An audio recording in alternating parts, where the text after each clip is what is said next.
Percy. Hey, what are you doing? Picking up Percy. Oh my god. Are you okay? Okay ke tak? I'm okay. Hey! No, you're gonna kill her! You're gonna kill her! Oh my god, what's happening? Oh my god, police!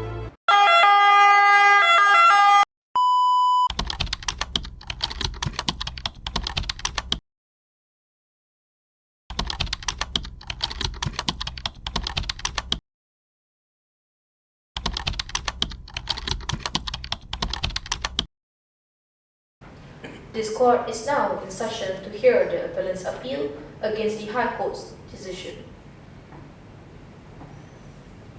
The appellant, Zulkifli Bin Ahmad, appeals against his conviction for murder under Section 302 of the Penal Code and grievous injury under Section 326. He claims that the High Court erred in rejecting his defense of private defense and that the sentence imposed is excessive.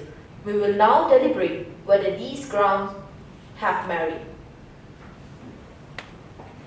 My lord, with respect, the defense maintains that the appellant's actions were not premeditated, but a spontaneous reaction to an immediate threat posed by the victim.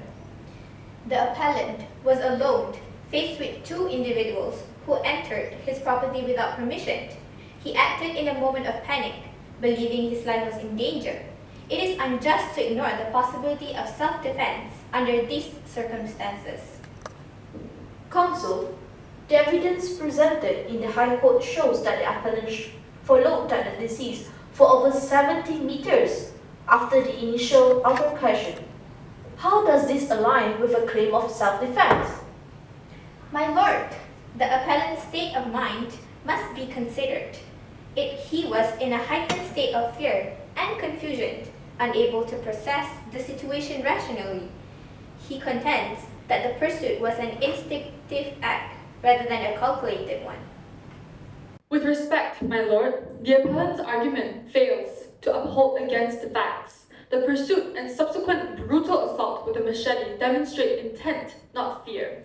My lord, the appellant's action on the day in question were deliberate and premeditated. This was no act of self-defense, but a calculated assault.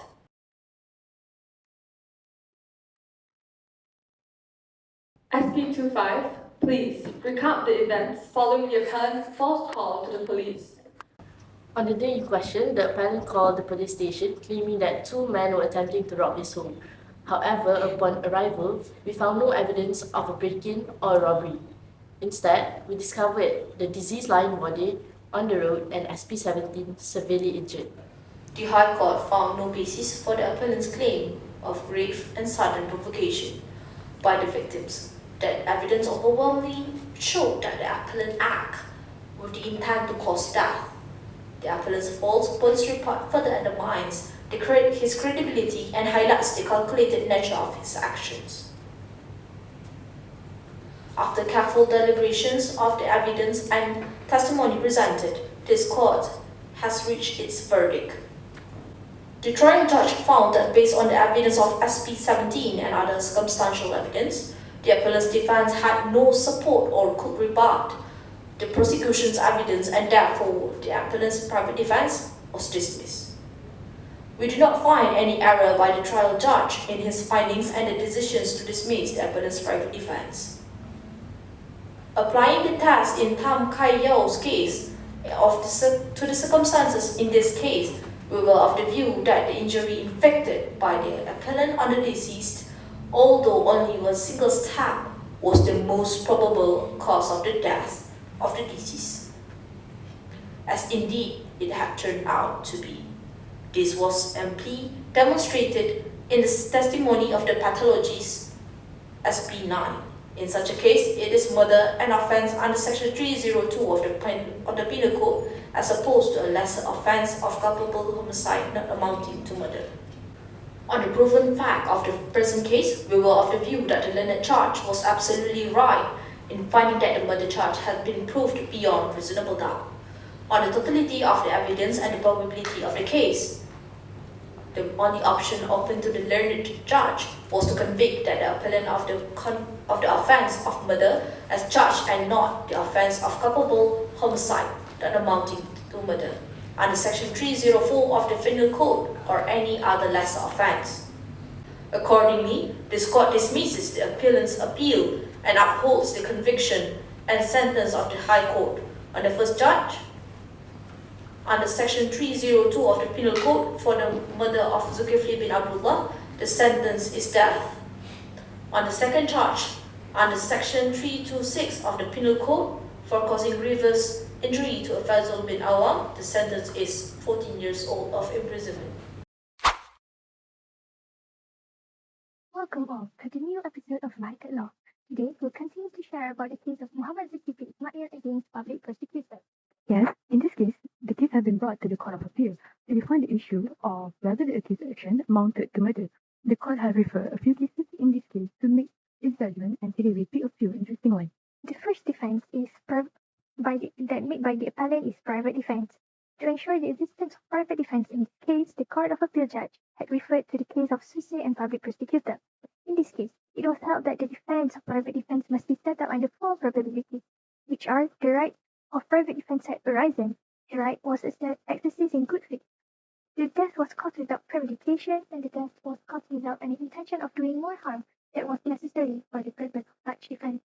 Back to Mohamad Zulkifli's case, the right of private defense is not applicable by the appellant. And the Court of Appeal refers to Omar against public prosecutor case, where the court upheld a murder conviction and their sentence.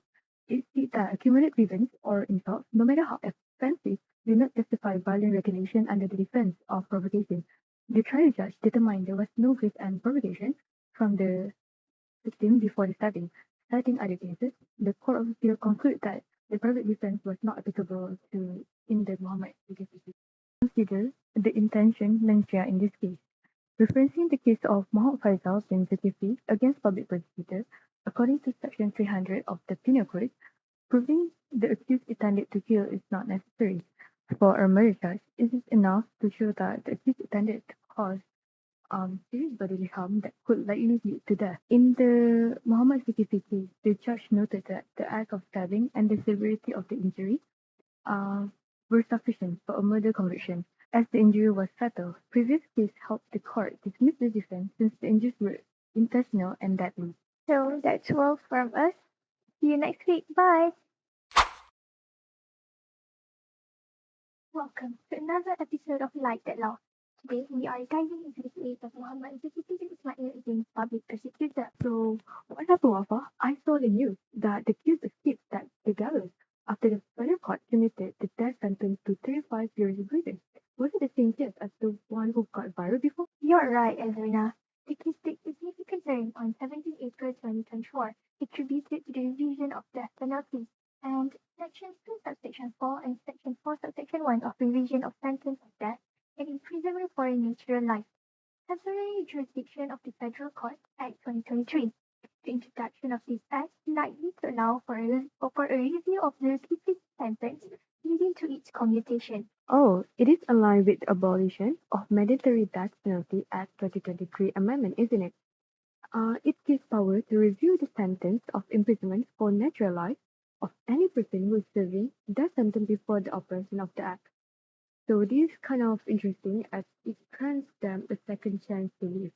This decision is a good commitment by Malaysia to better align with human rights standards. Azrina, death row phenomenon, a form of inhuman treatment.